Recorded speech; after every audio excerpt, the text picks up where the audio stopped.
Welcome back to Through the Bible in 365. This is the reading for October the 29th. Today we have John chapter 11, so we'll pick it up there.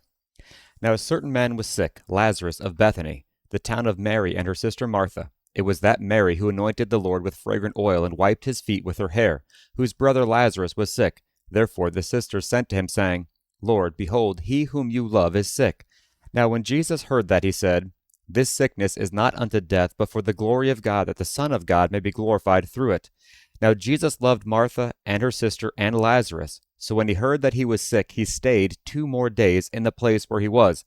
Then after this he said to his disciples, Let us go to Judea again.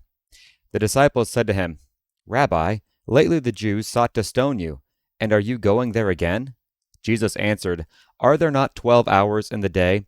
If anyone walks in the day, he does not stumble because he sees the light of the world. But if one walks in the night, he stumbles because the light is not in him. These things he said, and after that he said to them, Our friend Lazarus sleeps, but I go that I may wake him up. Then his disciples said, Lord, if he sleeps, he will get well. However, Jesus spoke of his death, but they thought that he was speaking about taking rest in sleep. Then Jesus said to them plainly, Lazarus is dead. And I am glad for your sakes that I was not there, that you may believe. Nevertheless, let us go to him. Then Thomas, who is called the twin, said to his fellow disciples, Let us also go, that we may die with him. So when Jesus came, he found that he had already been in the tomb for 4 days. Now Bethany was near Jerusalem, about 2 miles away, and many of the Jews joined the women around Mary and Martha to comfort them concerning their brother.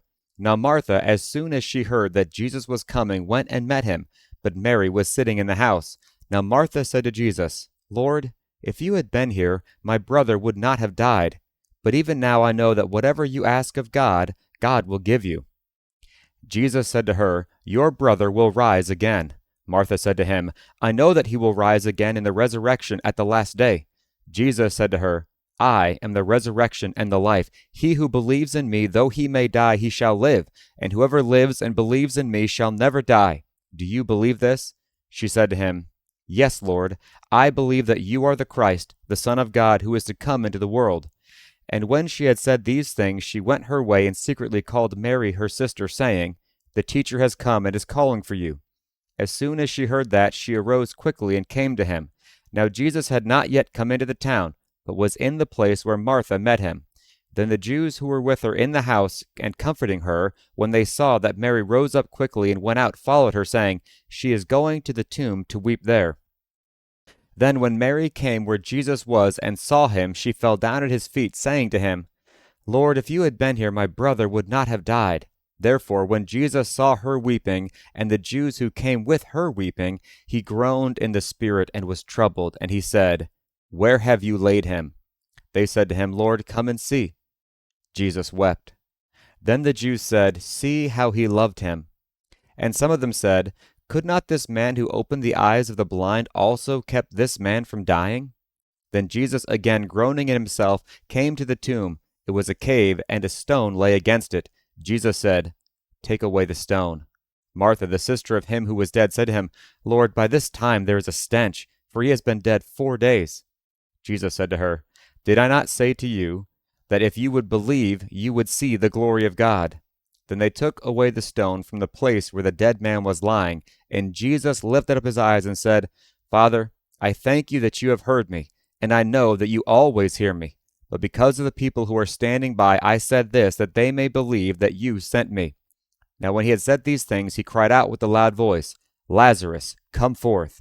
And he who had died came out, bound hand and foot with grave clothes, and his face was wrapped with a cloth.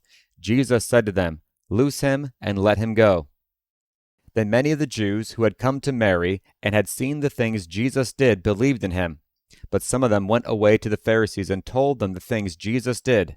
Then the chief priests and the Pharisees gathered a council and said, What shall we do? For this man works many signs. If we let him alone like this, everyone will believe in him, and the Romans will come and take away both our place and nation. And one of them, Caiaphas, being high priest that year, said to them, You know nothing at all, nor do you consider that it is expedient for us that one man should die for the people, and not that the whole nation should perish. Now this he did not say on his own authority, but being high priest that year, he prophesied that Jesus would die for the nation, and not for that nation only, but also that he would gather together in one the children of God who were scattered abroad. Then, from that day on, they plotted to put him to death. Therefore, Jesus no longer walked openly among the Jews, but went from there into the country near the wilderness to a city called Ephraim, and there remained with his disciples. And the Passover of the Jews was near, and many went from the country up to Jerusalem before the Passover to purify themselves. Then they sought Jesus, and spoke among themselves as they stood in the temple. What do you think? That he will not come to the feast? Now both the chief priests and the Pharisees had given a command, that if anyone knew where he was, he should report it, that they might seize him.